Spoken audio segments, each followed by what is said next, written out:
Hi అండి. ఈ చెట్ల గురించి ప్రతి గ్రామీణ వాసులకు తెలుసు. వీటి ఆకులు మరియు కొమ్మరెమ్మలను ఎలా ఉపయోగిస్తారో. మీరు ఈ చెట్టును ఎప్పుడైనా చూసారా?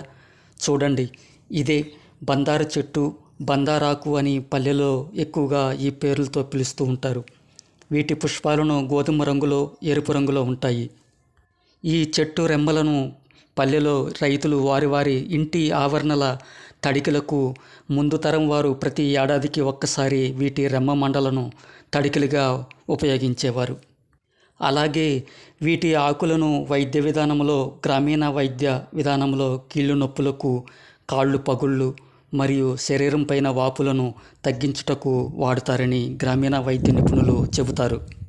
వీటి ఆకులను బాగా దంచి ముద్దగా చేసి ఆ మిశ్రమాన్ని వాపులున్న చోట వేసి కట్టుకట్టి తగ్గిస్తారని వైద్య నిపుణులు చెబుతారు. వీటి పుష్పాలను చూడడానికి ఈ అడవిలో చాలా అందంగా కనిపించేలా ఉంటాయి.